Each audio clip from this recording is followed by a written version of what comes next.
প্রথম বর্ষের শিক্ষার্থীদের ভোটার করার দাবি নিয়ে চরম উত্তেজনার মধ্য দিয়ে শেষ হয়েছে রাজশাহী বিশ্ববিদ্যালয় কেন্দ্রীয় ছাত্র সংসদ রাকসু নির্বাচনের মনোনয়নপত্র সংগ্রহের সময়। তবে এ নিয়ে দিনভর উত্তেজনা, ধাক্কাধাক্কি, রাকসু কোষাধ্যক্ষ কার্যালয়ে তালা দেয়া ও তালা ভাঙা নিয়ে দিনভর উত্তাল ছিল রাজশাহী বিশ্ববিদ্যালয়।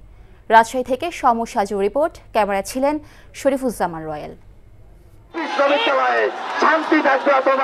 4 দফা শিডিউল পরিবর্তনের পর 31 আগস্ট নির্ধারিত হয় রাকসু নির্বাচনের মনোনয়নপত্র সংগ্রহের শেষ দিন। তবে প্রথম বর্ষের শিক্ষার্থীদের ভোটার তালিকায় অন্তর্ভুক্ত করার দাবিতে এদিন সকালে রাকসু কোষাধ্যক্ষ কার্যালয়ে গিয়ে মনোনয়নপত্র ও চেয়ার টেবিল তছনছ করে গেটে তালা দিয়ে অবস্থান নেয় ছাত্রদল। পরিস্থিতি জটিল হয় অন্যরা মনোনয়নপত্র তুলতে এলেই। ছাত্রদলের বাধায় মনোনয়নপত্র তুলতে না পেরে কোষাধ্যক্ষ কার্যালয়ের গেটে অবস্থান নেয় তারা। দফায় দফায় উত্তেজনার পর এক পর্যায়ে ভেঙে ফেলা হয় ছাত্রদলের লাগানো তালা। ফলে 4 ঘন্টা বন্ধ থাকার পর রোববার দুপুর 2টা থেকে মনোনয়নপত্র বিতরণের কাজ শুরু হয় আবার। প্রশাসনের কাছে একটাই চাওয়া, জাস্ট টাইমে রাকসু তারা দিবে। প্রশাসনকে কারা আটকায় এটা আমরা দেখে নেব ইনশাআল্লাহ। সাধারণ শিক্ষার্থীরা রক্তের উপর দাঁড়িয়ে এই ক্যাম্পাস স্বাধীন হয়েছে।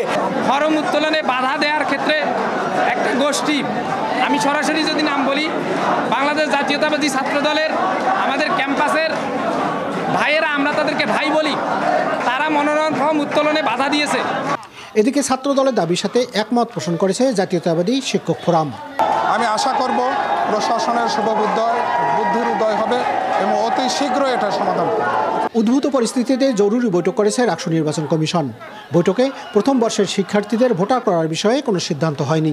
তবে ঘোষিত শিডিউল অনুযায়ী রাকসু নির্বাচনের অবশিষ্ট কার্যক্রম শেষ করে আগামী 25শে সেপ্টেম্বর রাকসু নির্বাচনের সিদ্ধান্তই বহাল রেখেছে কমিশন।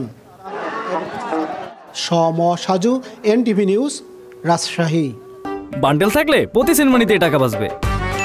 বিকাশ সেনমানি বান্ডেল কিনে জিতুন প্রতি লেনদেনে।